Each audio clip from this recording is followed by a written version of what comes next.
Dewa mabuk tetep dijaluk metu. Iki oke sing nyuwun aja lali Pak Dalang Dewa mabuk sintreng kudu metu. Ora bosen-bosen ditokke terus. Ora apa-apa nek bosen ora nanggap Pak. Ngemeki wong tuwa ora apa-apa. Wong tuwa kuwi ana kudu ngajeni karo anak. Mula anak ki dianakke karo wong tuwa kudu ngajeni anak. Kon ampek sisan. Njaluk apa seperti biasa. Sintreng is the best. Bagaimana Sido Sintreng buatan? Wah, tetap Sido. Tetap Sido, aku oke pendukungnya. Pokoknya Dewa Mabuk Sintreng kudu metu. Garawitan ngendi iki? Sawung galing. Sing pun nang iso buka sintreng ora. Nek ora iso buka sintreng bali wae. Mulih. Apa? Sik iki aku kudu gawa dinggo penguat iki jenenge iki obat. Iki kawa-kawa.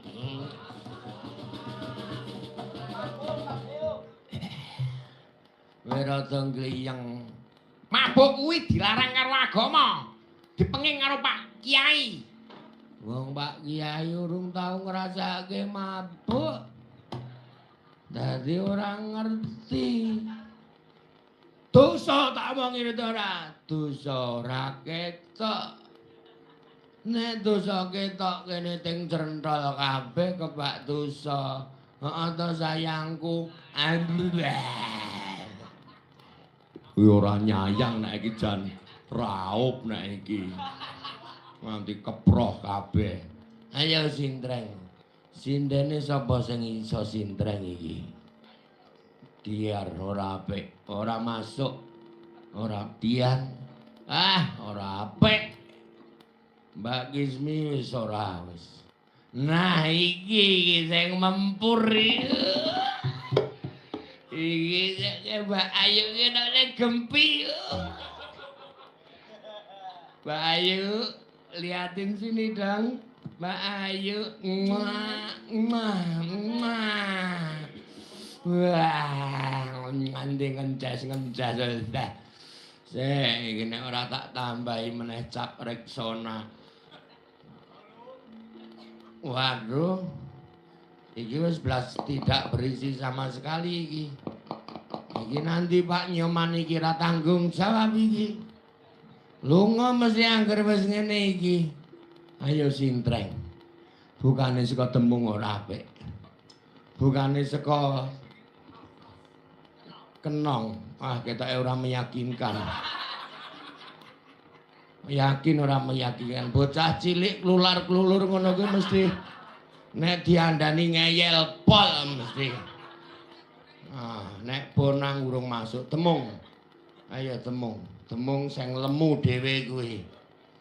Ayo dirasake. Mengeningkan ciptan dhisik ndak kualat karo Sang Hyang Bathara Sulandana. Yuk.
Wis modar ora kowe saiki. Ora saya kowe. Kowe. Kowe. Wah, kepiye kae bojomu kuwi kepiye bojomu?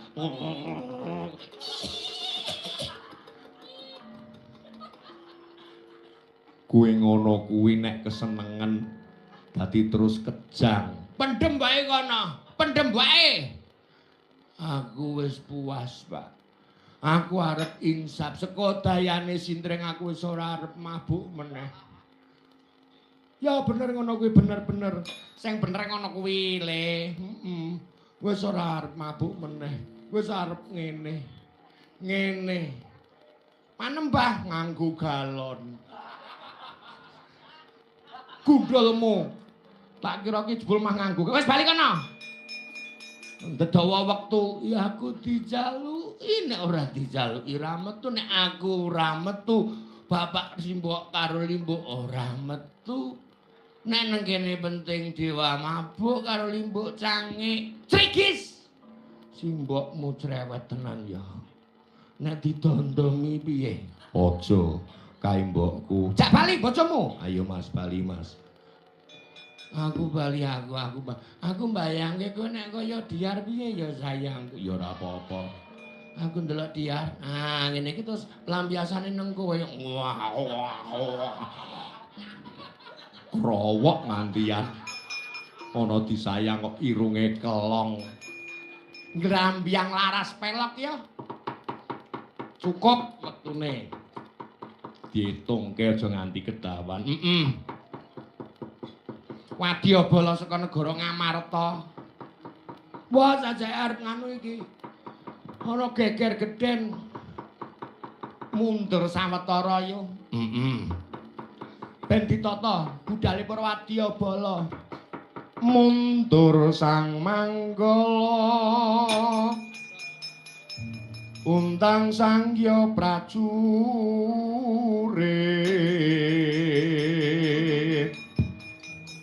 Bende beri swara umyang koparkurnang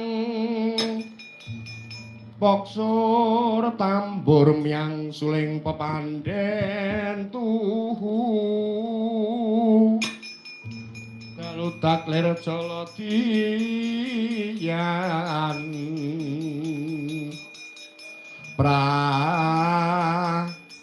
nyoto kawuryan asri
Gambur mungsuh, gambur mungsuh.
Narendra mbek marwa sing sang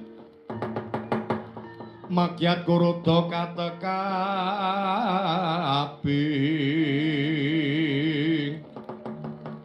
Irikata sang pinarwasa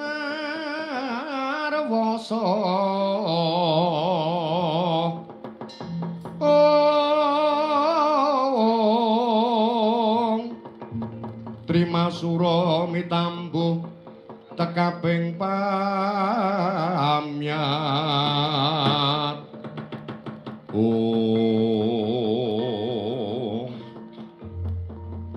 kepiye Kakang Hamsa anggonmu diutus munggah setinggil Binatrata negara Ngamarta ya adhiku Dimbaka pawartane barising para wadyabala Samapta gati sawega ing diri sawanci-wanci kabudhalake ora bakal gawe kuciwa, ora bakal nguciwani. Aku bakal ngandharake yektine kalanggan iki nyata lantip panggrahitaning wong-wong Amarta. Werdine kepiye?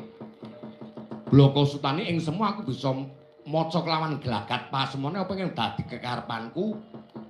Nadyan sinamu dana bakal nyun ngampil wujude jimat Jamus Kalimasada nanging ana ingkang uninga. Wala dalah. Ing atase ratu padha akeh ingkang bisa ditlukake 97 negara. Paginiya pisaning bisa ngawuningani paran sediamu. Ya, aku mulat para narendra-narendra agung ing negara Ngamarta ingkang mekasane aku nembung kanthi cara kasar lamun paringake wujude jimat Jamus Kalimasada lak dadakane perkara bakal bedah negara Ngamarta. Nanging didadaki karo sing jenenge Harya Werkudara. Harya Werkudara kondang kalokengrat. Kok? Kok? Nun. Beda karo negara-negara liyane. Wau ngajeng lak kula sampun matur. Wong sawangsul anggenipun matur nganti rambe kula sementen jembare niku togok niku gaweane omong terus nek ora tau digugu. Beda karo mbilung ketoke lambene cilik juwis. Ning aku memangan bae ket mau. Kowe anggere krungu klutik-klutik ngono ki pokoke aku repot banget kahanane. Mak sentuk seng ngono kaya ana gandaning sambel. Kaya mambu-mambu. Nah mambu wae. Kula sampun matur. Lekasipun Sinun Prabu Jarasandha negari Giribraja. Menika yektosipun nilar saking garising kamanungsan awit ngawula nyembah dhateng Bathara Ludra menika sampun ampun. Lah kok badhe neluken kok negara-negara gedhe kaya negara Ngamarta, Ndurwati, Mandura. Wacetha wonten mriku wau jangkep. Pancene ngono, Gok. Ana Prabu Kresna, Prabu Puntadewa lan Ratu Bule. Nah, niku Prabu Baladewa niku wis genah. Wah, pun. Nek nggo atur kula ta monggo, monggo. Genepe telu ki goleke ratu ngendi ngono sapa to? Piye to? Goleke raja. Hai raja telu. Lah ya akeh, raja ki lak ya telu to. J K K. Kuwi lak telu. Nek ana ase lah gak iso ceki. Raja lah ya goleke telu kuwi lak ya wis cukup. Upama aku mbacutke ngendati sediaku, ampun, estu ampun. Yen nggo atur kula ampun, bebayani. Awit sing kang ndadaki lelampahan niku Raden Werkudara. Wah, ampun niku Raden Werkudara niku panenggaking Pandhawa Senopati Manggala golah-gule kabeh wong-wong Pandhawa niku janggane gulune. Panenggake niku Pandhawa niku. Ampuh kagila-gila. Gagah gedhe dhuwur. Iya, duwe godhok Lukitasari, gedhene kliwat ukur. Nek dideke kuwi iso ngiyupi sawah telung rante. Ora coba. Aspune diglundhungke niku ora usah dadak nganggo disabetke glundhungke nang wadyabala. Kletes wis. Wah, wis. Kowe kaya dele digoreng digepuk nganggo watu ngono kae wis ting kletes ora karuan. Duweni aji-aji werna-werna. Aji Jala Sengara kekuatan ampuh. Aji Bandung Bandawasa. Pun. Wong loro kok le kompak to. Gaweane ngeten iki nek jen tuga karo mbilung niku gaweane elek-elek wong loro. Ane sing deleke ora tau gugu tinimbang mangke kula kali sampean mulih repot. Repot kepiye? Nggawa bathang sampean. Ya nek iso dikukup, nek mboten ting curwil ngoten nika lak malah repot, dadak madahi plastik resek, dadak golekake sangkek.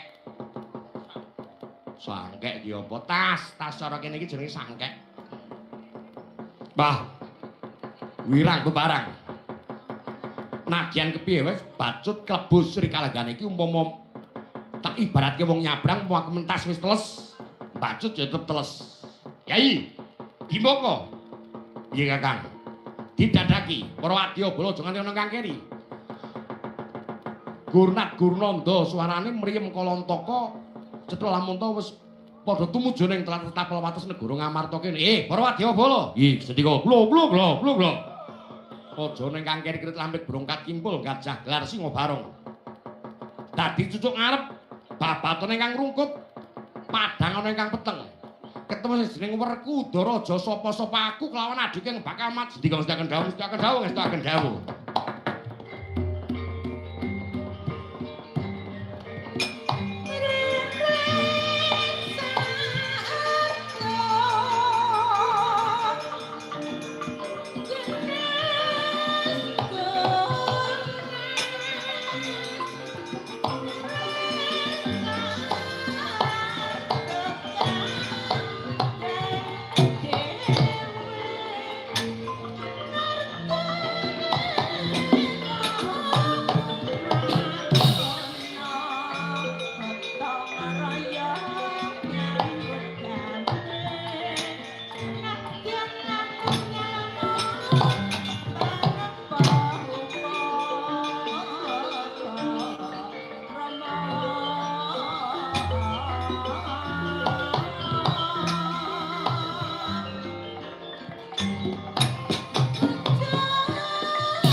Ridu mawur mangawur-awur-wurahan tengarane ngacurit gong maguru gongso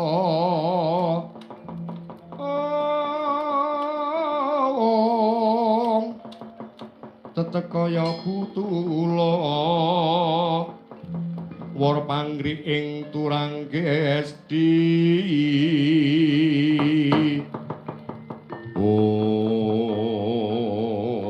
waladalah sakedhepingne terus dadi barisane wong Ngamarta dipandhikani wonge cilik cendhek nyeyet kencet dedeke mulai brengose sak kepel sisih menteleng tanpa kedhet mandeng aku koyo iwak bandeng biyo mejanani temen kowe ngaku sapa kowe Wadyabala utusane Prabu Jarasandha andane Prabu Hamusa pancen kepara nyata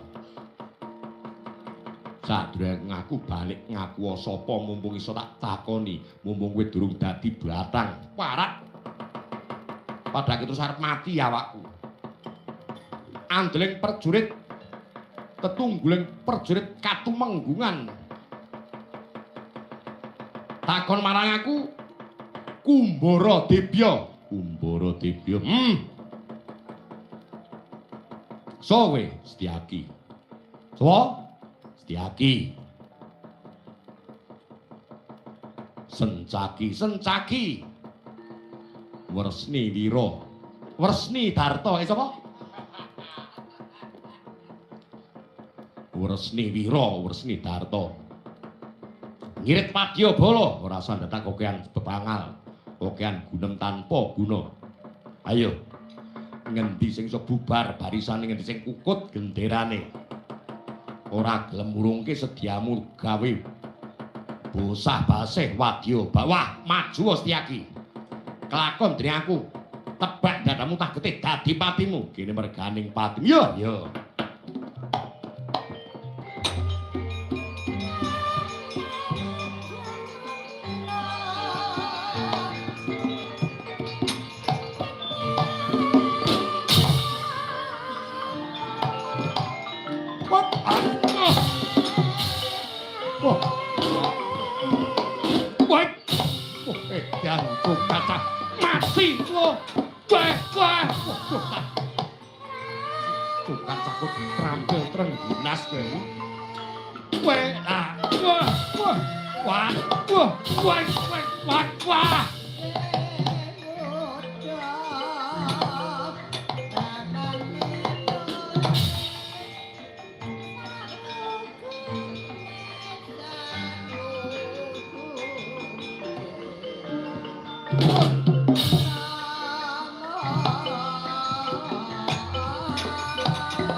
Sambato wis Setyaki.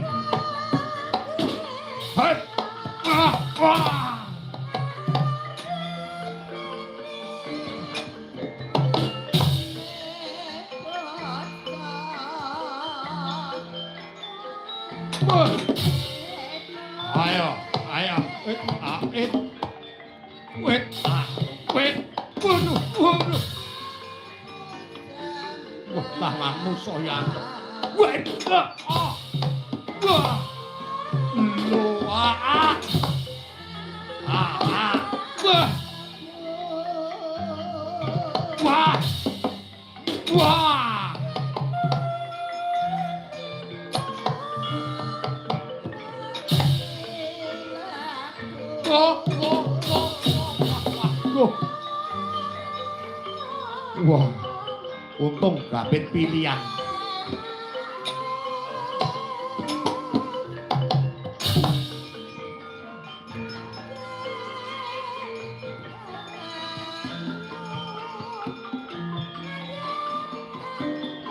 Wah, kemapanan banget iki wiramane.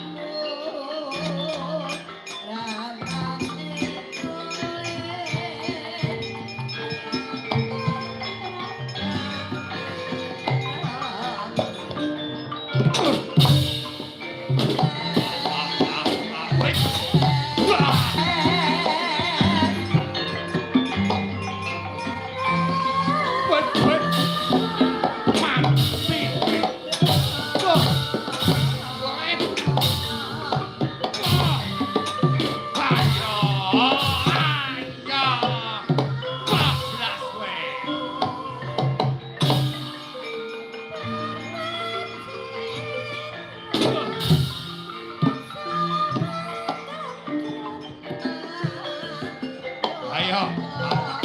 Wah. Wah.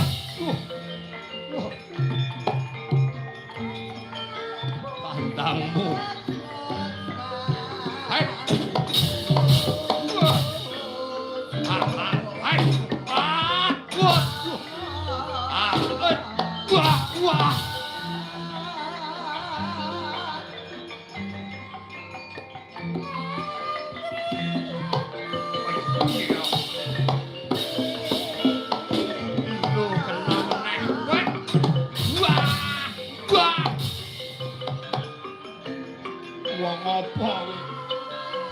Wah! Wah! Wah!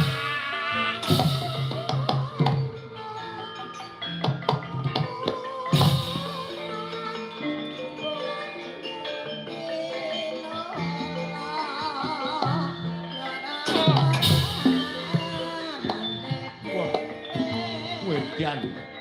Wonge cilik tambang, bilayange ora ukuran menungso wis tiang.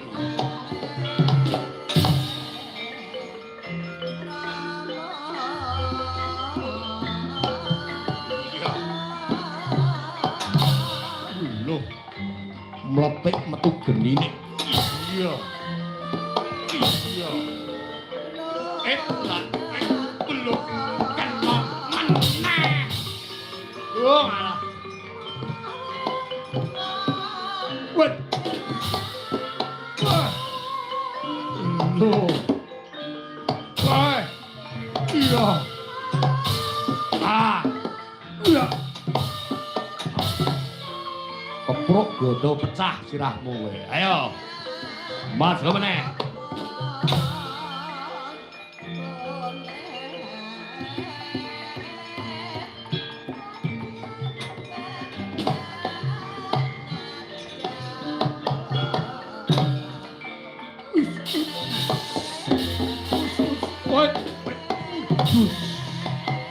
Meh wae kena kowe.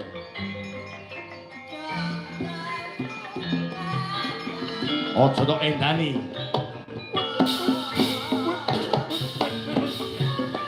Iya.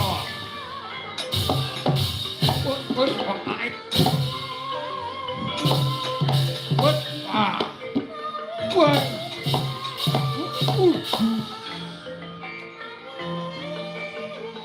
Iya. Woi. Woi. Edane pecah kowe. Wah, wah. Aduh. Aduh. Wah. Ampun Setian.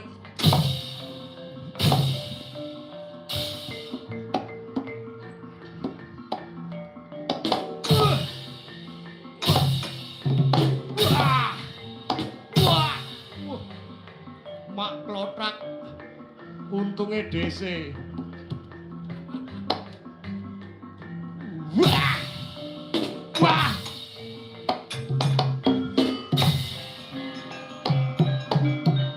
Wah!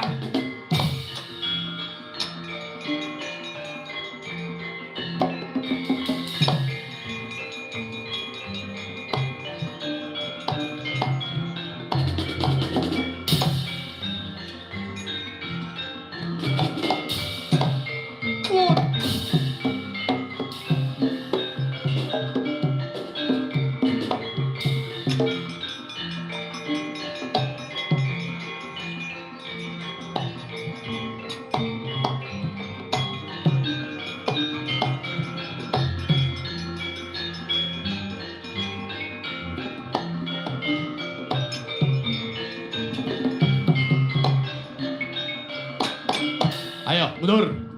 Barisan ngarep. Mundur, sak klubuhe nglantian. Tak tolorongane nggo panah tumbak Raja Bala. Mangsa wurma. Hep.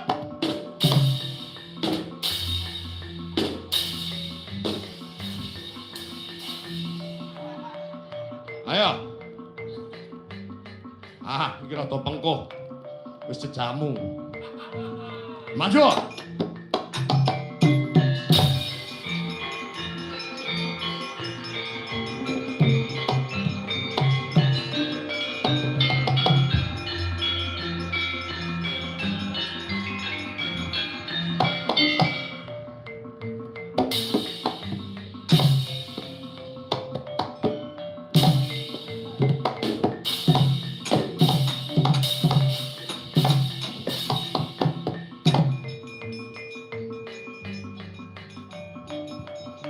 Wah, ana udan panah.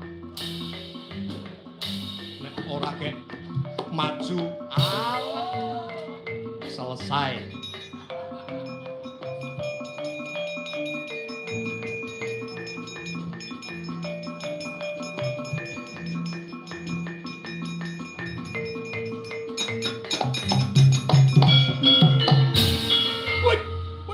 Iki sapa iki?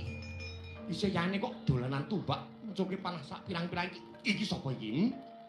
Welah, prajurit gadal jebulane ngereke wadyabala semono kae. Anggepmu Baladewa gila. Anggepmu ayo, endi mungsuhe tunggale iki? Sapa sing wani mucuke panah? Bangsat elek parat kowe. Hei!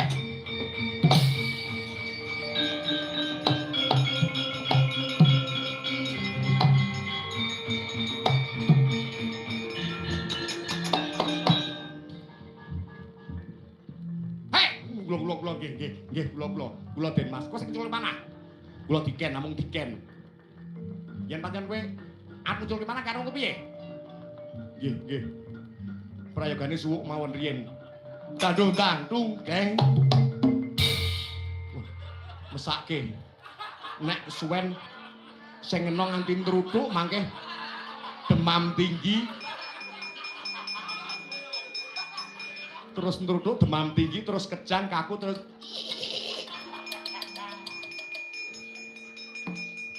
kok dadi kowe keculke panah karo piye? Nggih. Aku mung nuhoni dawuh Sinun Prabu. Hamusa Sinun Endi? Hamusa ditimbaka sejane Ratu Kembar. Aja mung kowe. Yen pancen kowe bocah cilik-cilik kowe mung wadyabala cilik wadyabala rucah maju tanding karo Baladewa. Nadyanto kepiye wae aku wadyabala. Aku kudu wani karo sapa piye? Baleni meneh. Ucapmu balen nggih. Aku kudu wani karo sapa wae. Nyaa!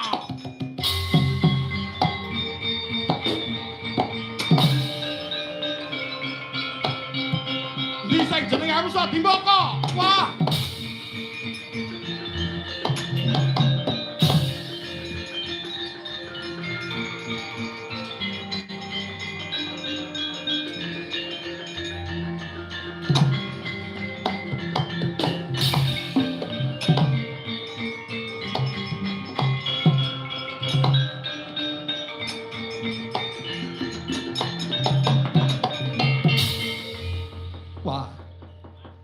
Bubar sar-saran. Salang tunjang rebut ducung. Para wadyabala cilik mungsuh wadyabala cilik wae padha bubar sar-saran. Lah bantrongane. Wah, lah kok Baladewa iki sing maju. Mampang sing tak goleki Werkudara. Lah kok Baladewa tak temonen kaya ngapa Baladewa ora ngono.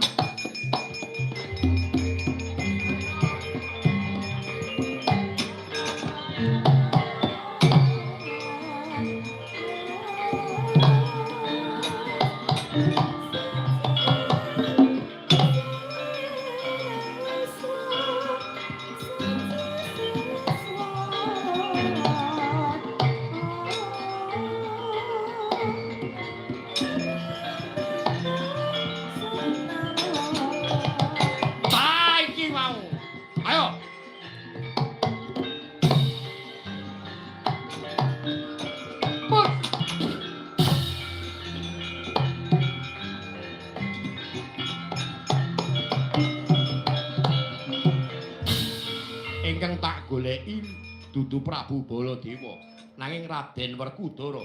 Awit Raden Werkudara ingkang wis gawe sayembara. Wah, raitep. Jenengmu mau Hamsa. Iya, pancen kaya ngono. Kowe bakal ora sandak api-api, ora sandak kowe rewo-rewo nganggo werna-werna rembugmu. Aku wis ngerti yen kowe bakal golek genepe ratu telu kanggo srana sesaji ludra sesembahanmu Prabu Jarasandha. Ya. Walah dalah. Lah bisa uning kok aja tak anggap wong Ngamarta ki wong cilik, aja wong tak anggap wong Ngamarta ki kabeh wong sing padha ora ngerti karo agal lembut, ngelmu kabos kacakup bisa kawuningan. Ayo, saiki pancen dadaki iki Prabu Baladewa. Iki Prabu Baladewa, Prabu Kresna Puntadewa. Aton kowe bisa mateni Baladewa kelakon kowe mboyong ratu telu kabeh kanggo genepe sesaji ludrane sesembahanmu kuwi. Wah. Yen ngono gampangane kowe bakal soroh diri iso mateni aku. Ya iki tak gampangno kok kowe. Bah! Bah!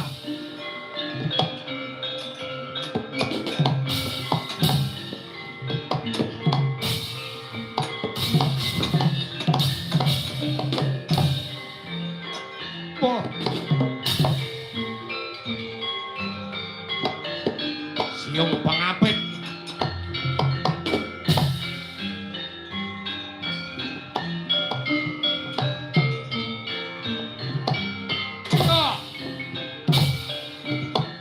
Mati.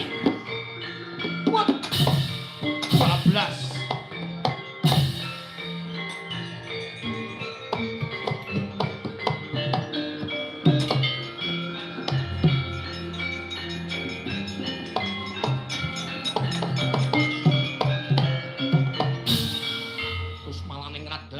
Panus maning jajalanat eling-eling yen to kowe buta buteng betah nganiaya ababmu ambune blarongan kaya wong mangan batang nyokot kupingku nganti kemeranyas tak anggap Baladewa wedi telorong nenggala ora mati sembah dredran kowe ha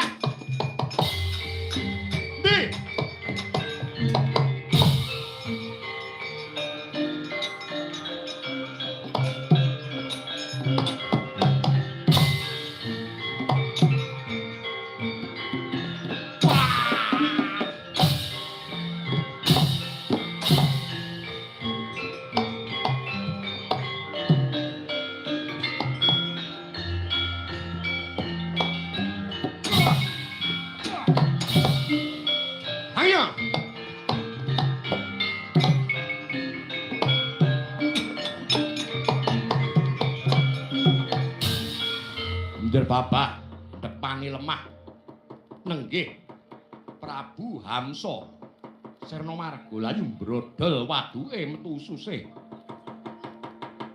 mapan dadya jangkeping carita lajeng Kang Kandha Narendra sak kembaran Prabu Hamsa Prabu Dimbaka mulat ingkang raka Prabu Hamsa nemahi tiwas jumangkah lumayang gemprang nglumpati kunarpanira Prabu Hamsa den lumpati dening Dimbaka ing sakala kaya bisa tuntum otot bebayune ing sakala seka wulu kulit daging getih otot balung sungsum nyawiji dadya sajuga urip meneh Prabu Hamsa ayo amuk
wangsul marambah-rambah tegese dibolan baleni saben-saben wanci ing sakala Prabu Dimbaka jebol gulune katlorong nenggala pejah Sirna Margalayu nanging daya mandaya saka Prabu Hamsa kekalihira nyawiji tetunggalan den lumpati bisa urip salah siji mati den lumpati bisa urip kok ngakangen Prabu Baladewa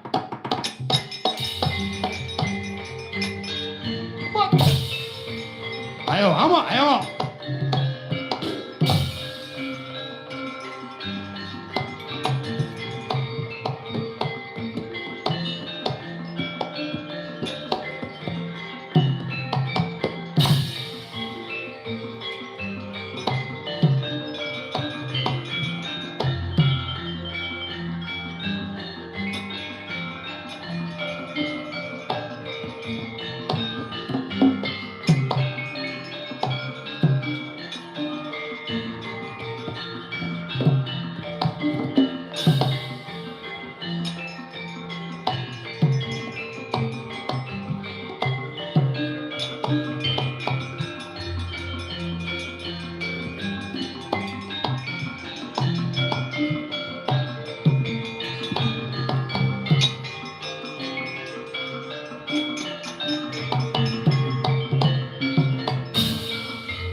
Werkudara.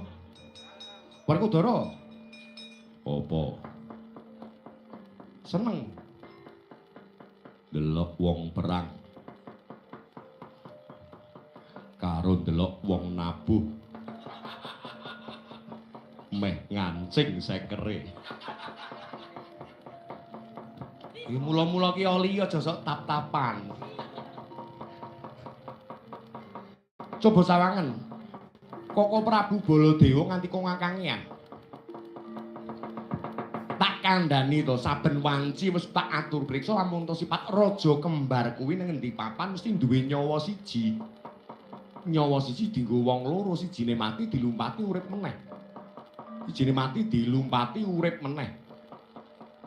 Kok nggone Bagong kaya ora. Bagong kok nggo ukuran. Mati dilumpati. Beras tengel-tengel we ora. Kowe gelem nulungi? Gah. Lho gah piye to? Iki ora rampung-rampung karo den wektu nguronce gawe. Kae maune mungsuhku sing gelar sayembara aku. Nanging direbut dening Baladewa kakangku.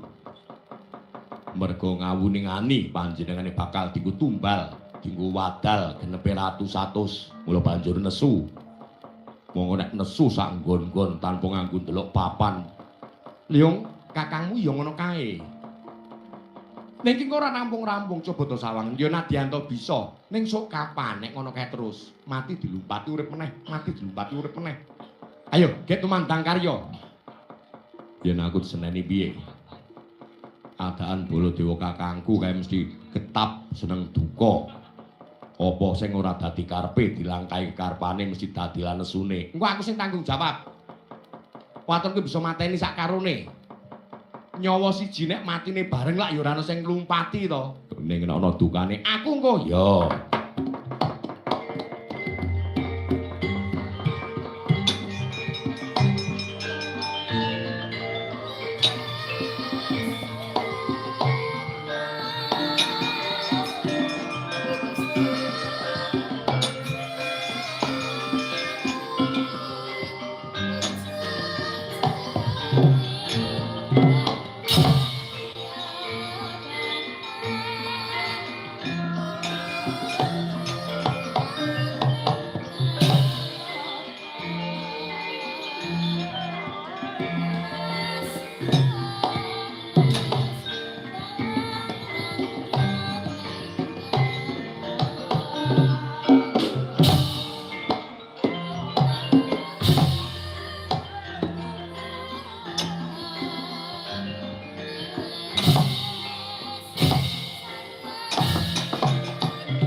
Maju tiba.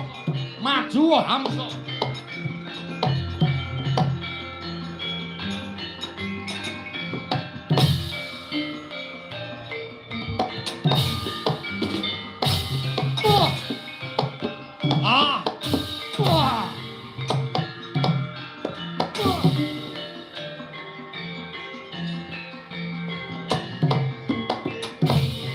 Weh, Werkudara ngapa kowe?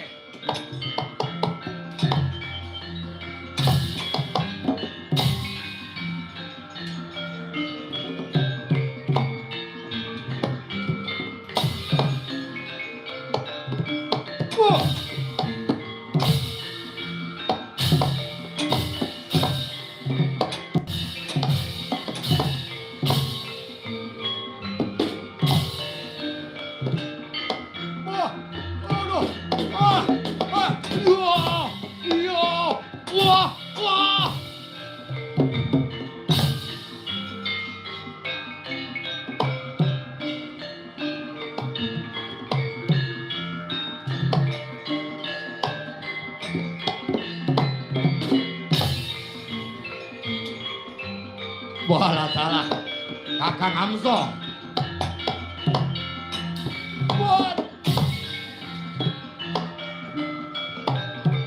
Wah. Wah. Wah.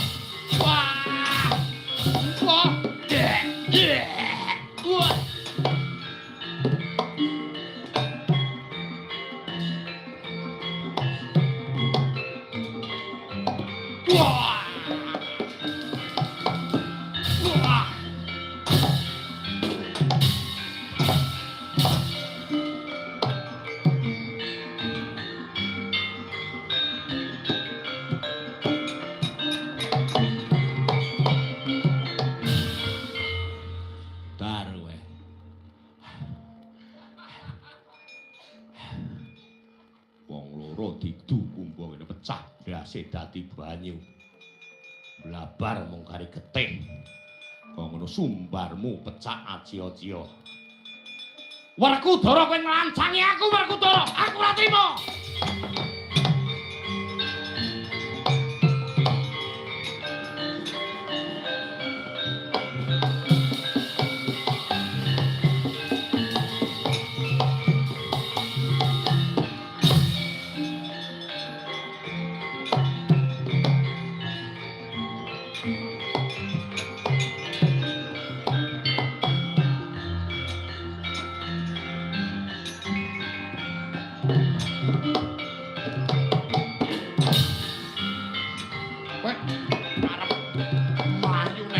Kowe arepan. Wah.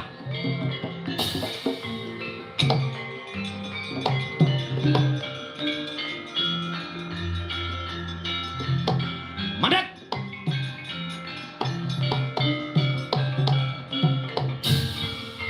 Oyak-oyakan malah mekutahne wong tuwa tok nyak.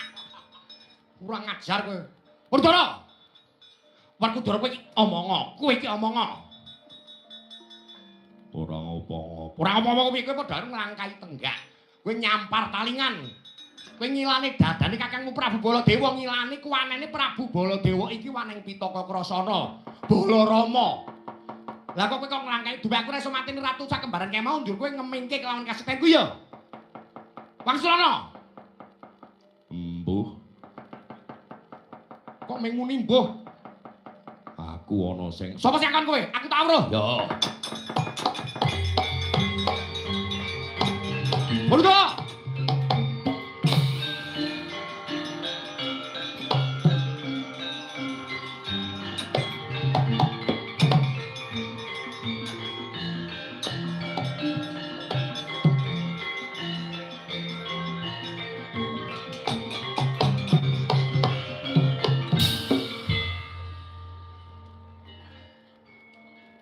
Yo kok kowe Kyai Kresna?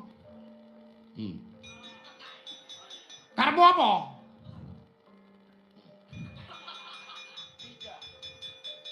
Sing ngakon iki, sing dawuh iki adimu. Adimu sing ireng tenan.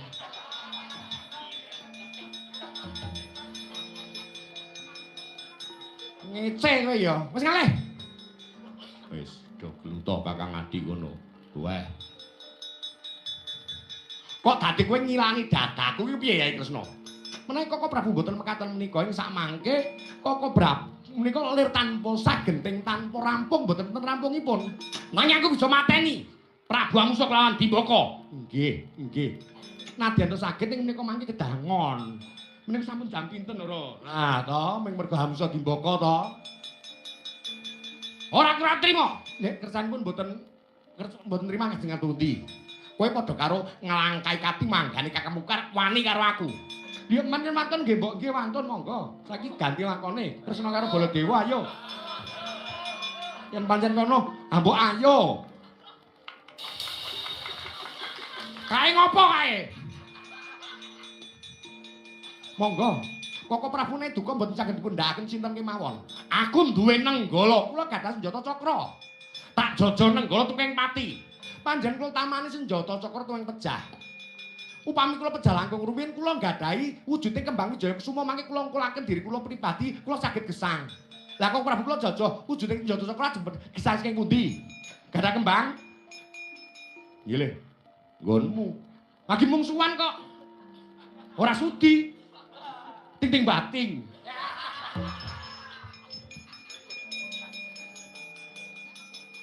Pun to, pelantune mendha dukanipun.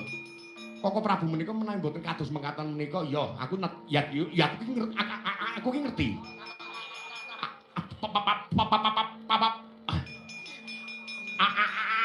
Sampar mobil. Kersa mendha mboten. Tasih kathah ingkang dipun rembak. Menika wadyabala sampun bubar sar-saran. Menika yen to mboten rembak kanthi sarana aris, Koko Prabu boten purun lerem dukanipun boten rampung gego. Menika kangge setunggal ancas ingkang sinedya. Ya Ya sak manut kan kowe monggo lenggah kanthi sekeca ya.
Tatkala narpa Kresna sanyakra ring mring resi Resi Janawi Suta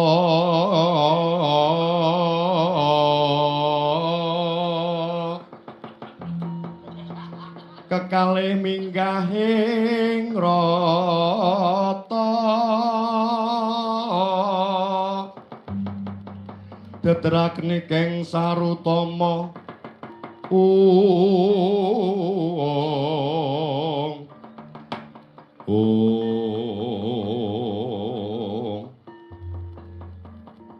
Pangapunten ingkang agung lelampahan menika pancen kedah ngaten menika ya wis tak tampa di ngapura Baladewa ya ora apa-apa ora ketang ngidak jengele wong tuwa ya wis tak ngapura ning mungsuhe iso mati iya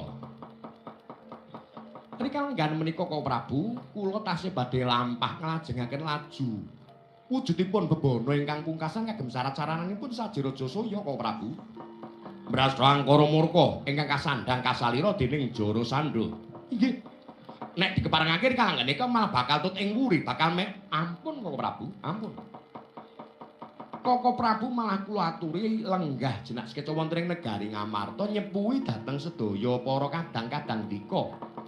Tarkantun ugi para putra-putra awit yen to kula nganti Dimas Werkudara. Ugi Yayi Janaka komplang ing samangke sedaya ingkang dadi nyepuhi. Saderengipun para kasepuhan utaminipun Eyang Masopati Eyang Abiyasa sami kepareng rawuh mbok bilih mangke dados badal wakil kasepuhan Koko Prabu Baladewa. Wah, ya. Yen pancen kono seketi jumurung.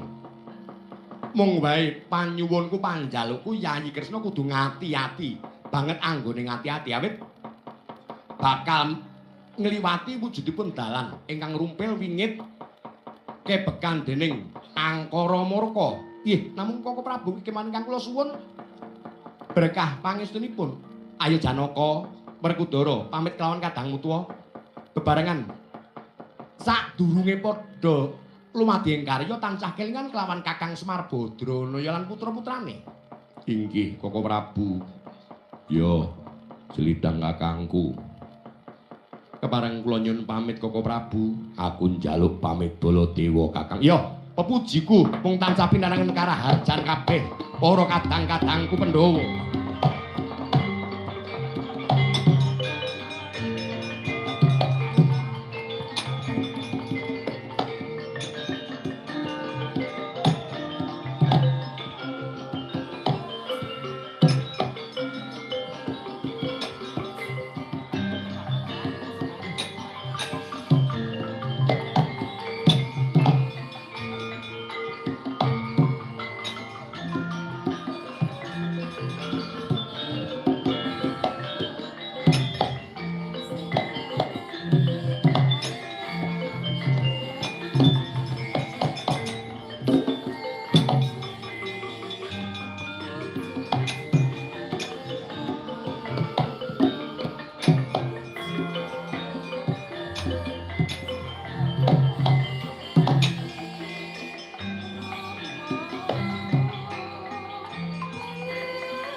Yaksa pura rupa kagiri-giri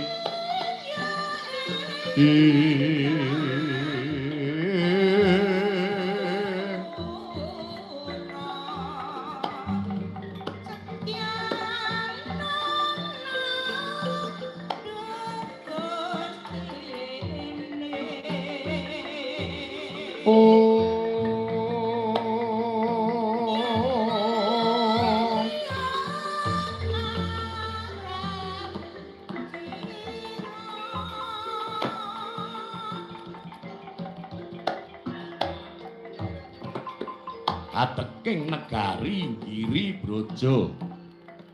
Negari telenging Angkara Murka kang den lenggahi dening Prabu Jarasandha ingkang tatkala semana sedya nglampahi sesaji ludra kanthi ambekakak ratu cacah 100 ingkang wis kelampah angutus sumitranipun kekalih nenggih Hamsa lan Dimbaka. Jroning Wardaya bakal kasembadan kang sinedya. Gragapan mulat pasebane Yanapati Jalma Yaksa Tinamadya Bala Buta. Datan katun kang wis mangarsa putranira ingkang tansah den gegala dadi anak anungan Indita. Mangkono pangurdas marang Indra ingkang ngarsa kawiyos sing lisan mulat ingkang putra Raden Jayatsena.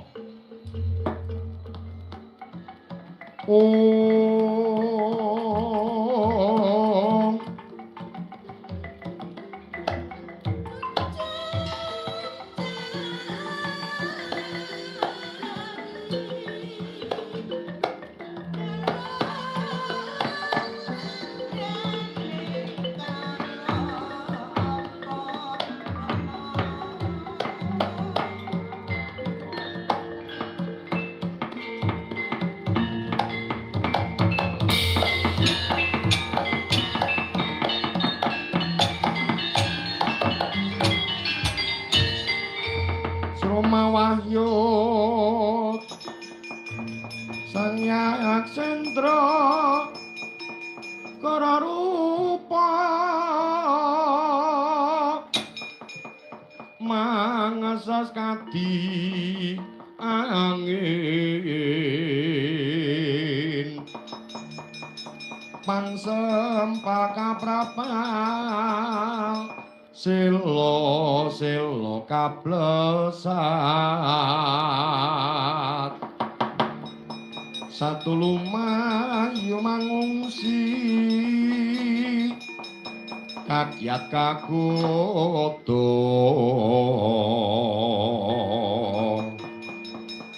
kang jaga-jaga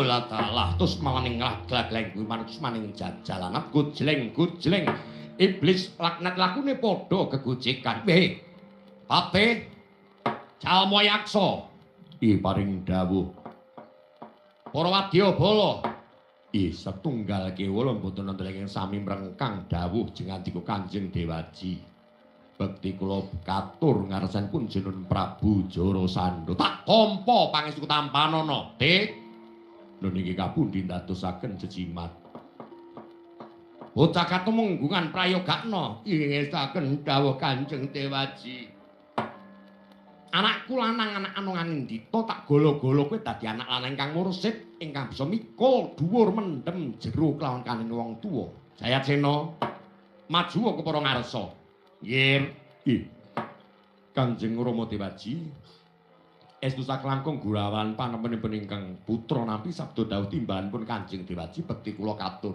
tak tampa pangestu tampanana kapundi dadosaken jejimat aku mulat saben wanci anggon musuhan ngarsaku ana bab ingkang bakal tok andharake kowe anakku lagak lakon lagu lageanmu aku mangerti aku ngawuni-ngani apa ingkang bakal tok aturake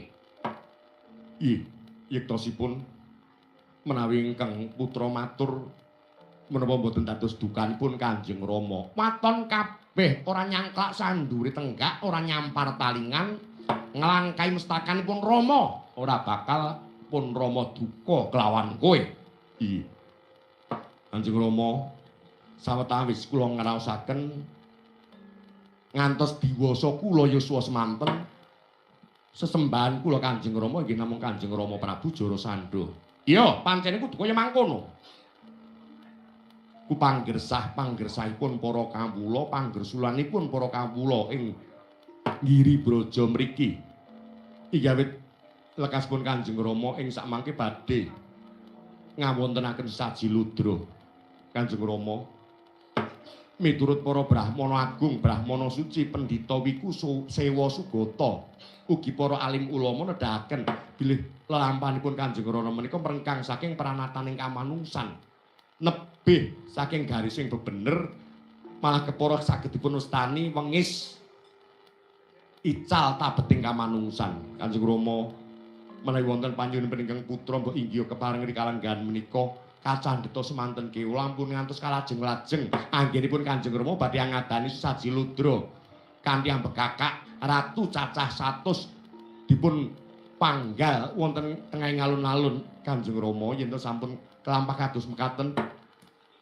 menapa ingkang dados ginanipun tumrap Kanjeng Rama lan menika menapa mboten amimbuhi kuncalaning asma ingkang kebekan angkara murka boten dipun alembana nanging malah dipun cacat dipun cecedha dening Narendra Liya Negara Kanjeng Rama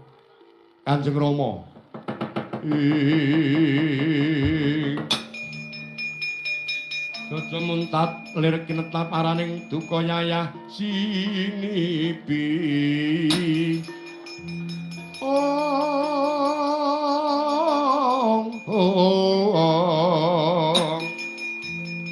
Slur kang mawantaka kumitir pucak ing rawis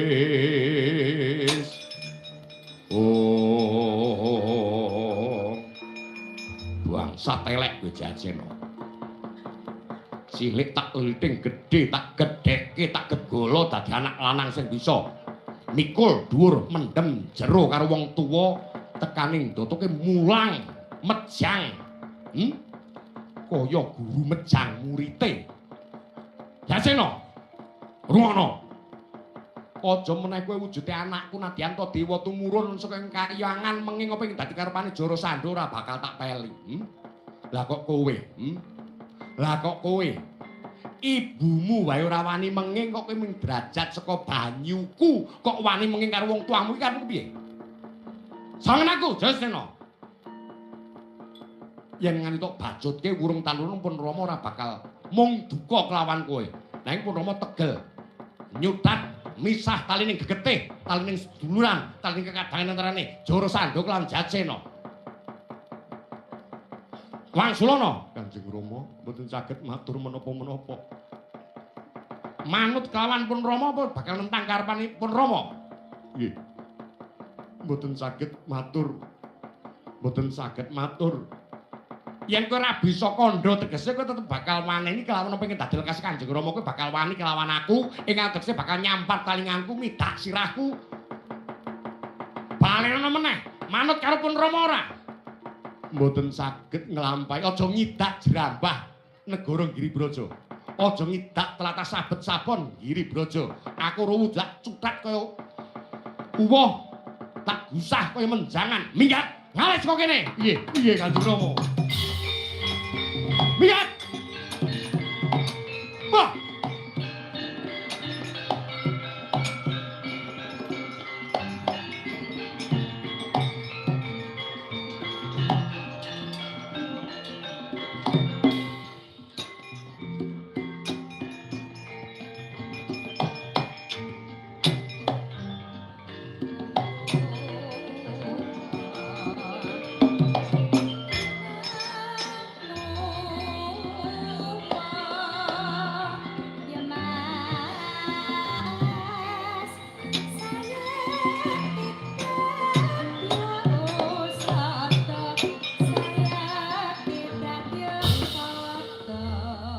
Kanjeng Dewaji, kula aturi ngracut agenging deduka.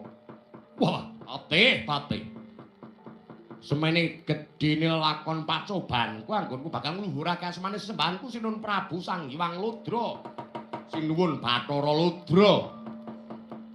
Nganti anakku mrengkang maneni kelawan aku teh. Nggih, nadyan kados pundi kemawon banyu sing nerang saupaminipun Rama kalian anak tiang sepuh kalian putra menika kala mangsa wonten gedhek ciri cacatipun kados mekaten ing boten saged pinisahaken.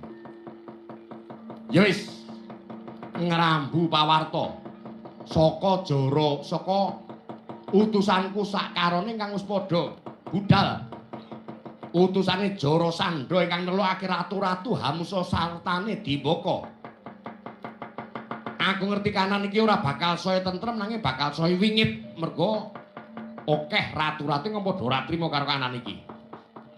Kabeh padha pacak baris, kabeh padha tetunggalan. Amun ana wong njaba rangkah bakal lumebu, waton kuwi wujud Brahmana dikeparengake. Lah yen dudu Brahmana, tunggalan gulune. Ngestaken dawuh Kanjeng Dewaji.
Dewa, kebangetan anggonmu ngorek-orek kahanan trah darah Giribraja. amarga saka Kanjeng Rama ingkang kebangetan anggone bakal nindakake sajiludra. Muga dewa ngayomi. Tak sesuwun muga ana trah pepethinganing jalma ingkang bisa ngudari ruwet rentengi bakal tak bacutke. Aku bakal ngubengi tlatah bakal mulat kanan giri braja iki bacute banjur kepiye mengko dewa.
Pira ta cacahe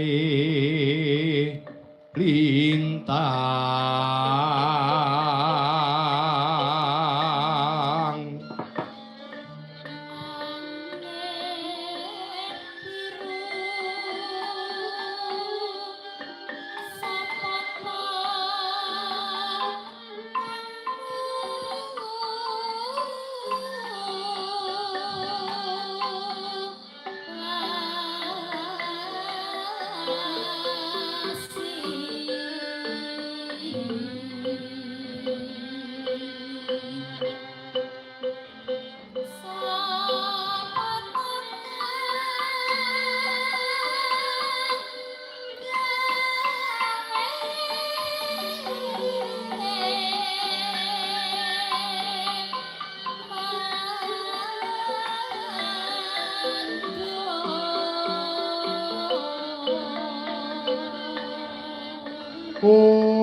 Kayane ngangus ngadeg jejeg ana madyaning jagat pagliran kinarya pratandha yen to wis tumeka gegalenganing carita ya teka gegalenganing kang lakon.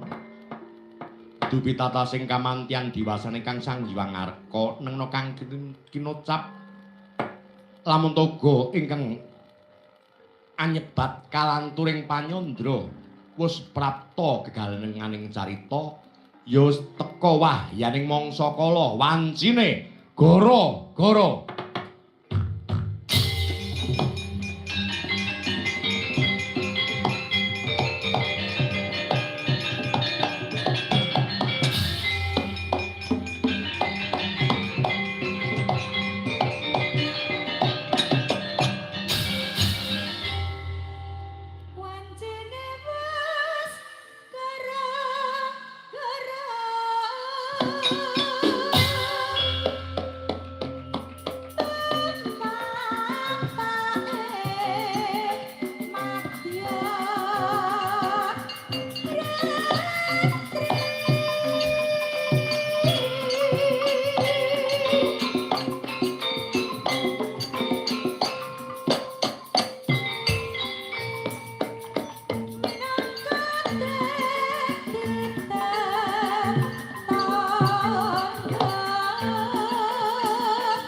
Kang Garueng. Hei.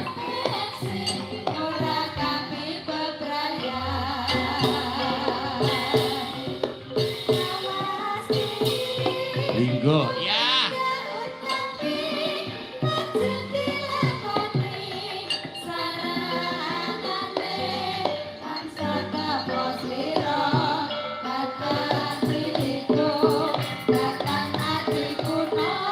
Linggo kok. Iya. Heeh.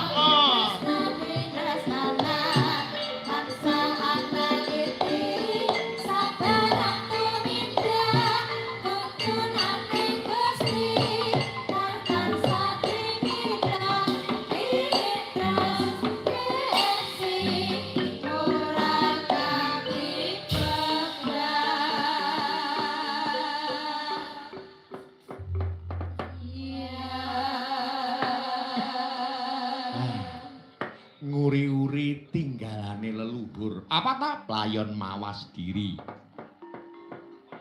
Riptane ingkang wis nyuwarga uga. Panjenenganipun Bapak Suhardi ing RRI Ngayogyakarta jaman taun embuh. Mawas diri. Kaget aku mau. Ngapa? Wis yahene tak enteni aku wis macak ket mau ora gek gara-gara. Meh raup aku kaya Bagong wayang wong ora. Ya ana wektune, Tru. Ya dipas-paske jam 2 pas Pak Dewi sosowan mangarsa. Dirit-irit wektune ya sekarang kabeh ben kecaan. Kewengan iki jane, Tru. Ora apa-apa, waton lumadi kabeh mlaku. Matur nuwun sanak sedulur ing tlatah Bogorjo isih kepareng apa jenenge duweni kapitayan. Karo Bagong. Pepekno Bagong ki ya kelahiran kene. Ha iya, wis arep dipiyek-piyekno kae mbok didoh-dohno kae ya. Ana rasane dhewe. Wayangan kene karo wayangan ning kono, raang. Ha iya. Sena pamundhut ingkang durung dicaosi. Ngiras pantes, ngiras ngirus aku karo kowe padha cegah pawungon mengeti desa Mbogorjo ingkang rikalenggan iki mapak taun anyar sura, grebeg sura, Tru. Uga mereti desa, ngurip-urip desa. Wis rasa dibulan baleni kabeh wis padha ngerti lenggah luwuhe bersih desa, resik lair lan resik batine. Resik laire ya papan panggonan ingkang kanggo srana uripe awake dhewe, dalan, gapura, pager sak panunggalane wis pinangun resik. Wah, dalan saiki wis aspal kabeh. Munggah tekan Tanjung Gunung ana wis aspal kabeh. Aku mbiyen mlaku watune ting gronjal ra karuan kae. Saiki wis alus, pembangunane wis saya becik, saya apik. Ayo kuwi sing disebut resik tumrap lair dene resik tumrap batin. Tetep anggone anges di budi nyaket kelawan panembahe pisan kaping pindhone nglestarekake adat seni budaya tradisi tinggalane nenek moyangku lan nenek moyangmu iki. Ah iya, Yes, soane niki serasa akeh-akeh. Tegese pendak sura cukup pindho ping 3 ngono kuwi. Ah iya, sedulure dhewe seneng kene akeh. Lah iya wah, jane aku karep banting murah-murahan. Arep nemoni para denmas lurah-lurah kuwi. Karo nggawa proposal ngono kuwi. Murah-murah. Kuwi jenenge arep congkrah karo sedulur. Arep ngejak ora akur kok ngono kuwi jenenge. Ora sandadak ngoyo-oyo. Pesthi kuwi kabeh wis ana sing ngatur. Dalane rezeki ora bakal ditukar karo wong liya, tak omongi. Nek pancen mestine mesti tiba karo kowe, nek ora ya ngedhekke pangestine. Lho, prihatin ki nguntul ki ya prihatin lho. Wah, kowe iki ora. Aku karo kowe nadyanto do ing kono do ing kene tetep kala mangsa sowan. Ya wis becike lumadine kaya ngene iki wae. Mergane nunggal banyu sak tak ibaratake ya bener. Kandhane para sepuh, kandhane wong kuna kae sedulur nunggal kuwi Lamun adoh mambu wangi, nek cerak malah mambu. Wah, tenes sementuk. Ora ilang-ilang. Nembang. Aku ket mau urung krungu bulekku sing saka Muntilan iki ya. Wah. Bulek Murdiningsih. Oh. Nek karo nganu Mbak Lek Muryan, iki Mbak Yune. Bulek Murdiningsih kuwi Mbak Yu utawa Mbak Yune Lek Muryanto. Sing sak ndure meneh Lek Murdiman. Oh, mur kabeh. Ora ana sing baut, ora ana. Sembarangan kualat kowe mengko. Nek mur kabeh ora iso dadi ya jane iki. Salaji jane baute ana ngono kok. Baute esuk tak goleke esuk. Nah, Lek, paringi jineman. Wis, yah meneh iki angger jineman sing rada teng klenyes ngono kae.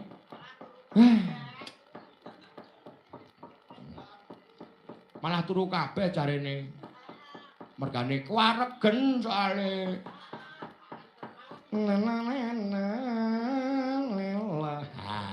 Uler kambang wis jineman kan ngger uler kambang wis pol.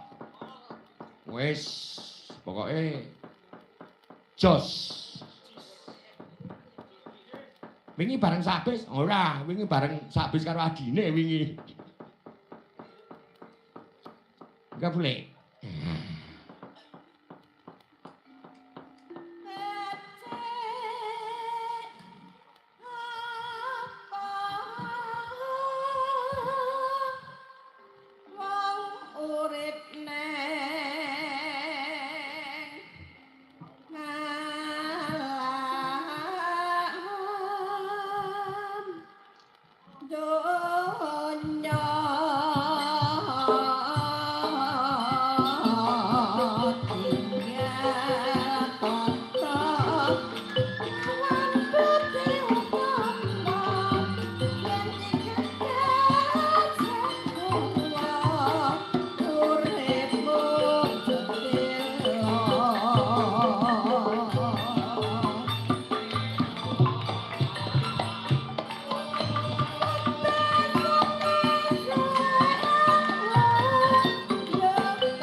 Bergas.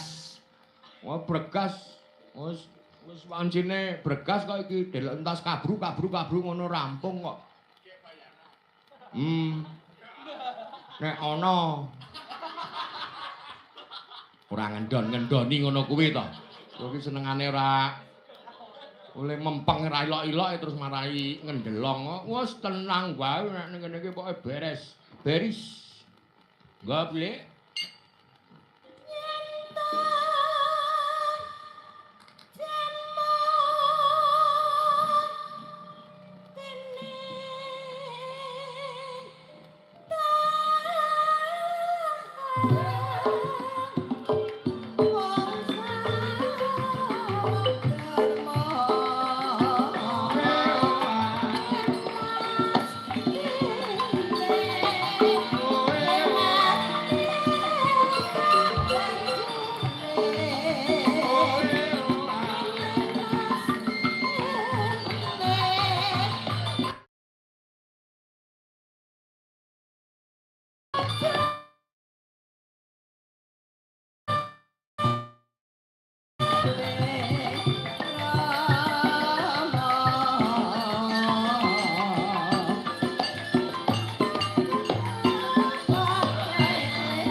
mung lah kok malah mung didumuki nganggo tangan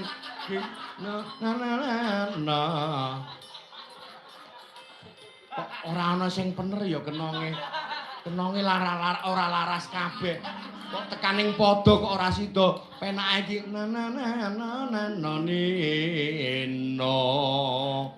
mung lah kok malah mung diunyet-unyet ngene iki anggite nek kenong diunyet-unyet ki iso muni dhewe kok ya tekaning ndata wis diinteni Cik nikmate iki kono kuwi jan ngilangi kenikmatane uler kambang kowe mongso nek dadi uler mongso wurunga kowe mongko lah iya ana ingkang nyuwun mundhut saking laras budaya wah iki paguyuban kerawitan Bogorjo kene terus oh aku mau ketemu nyuwun tembang rujak jeruk saking Bapak Teguh. Wah, dipinangkani iki mumpung isih rada anu sing halus-halus. Larase menyura.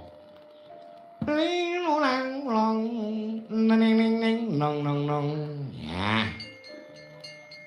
Dibawani nek iki wis sing merantasi sing saka Ngayuk Yogyakarta.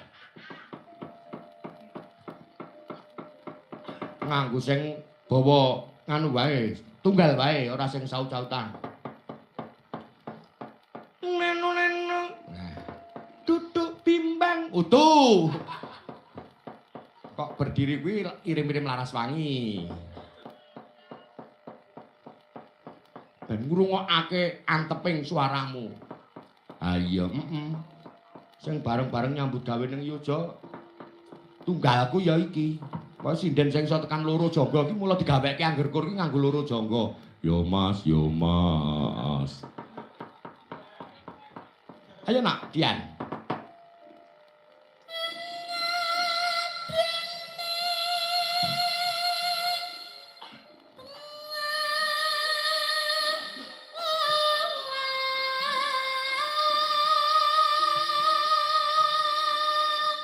Apa ya, Ren? Mbuh, rungokke kok nang lawang apa?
jogeti kowe truk mesti gagah. Oh iya, tampane kendang loro nganggo kiprah Petruk. Ya.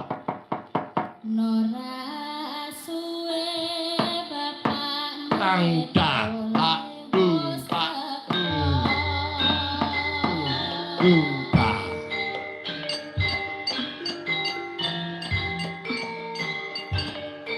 Hai.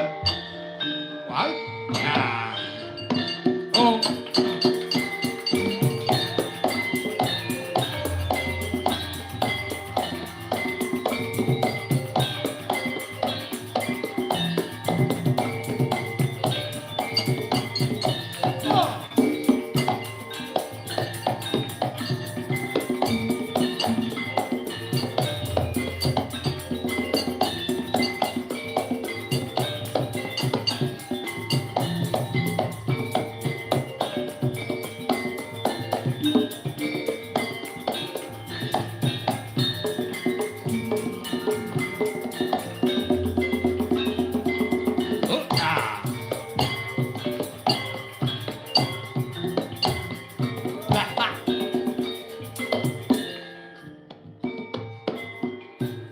Ketak gendhet de.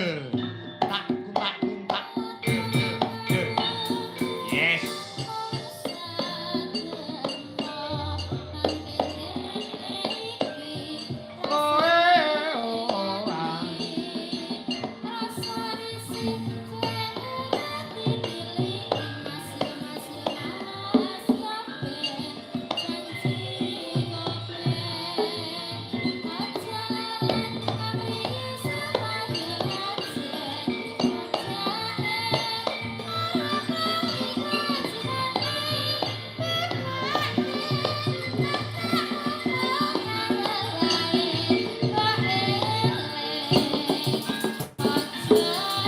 Hae. Hae. Roklek.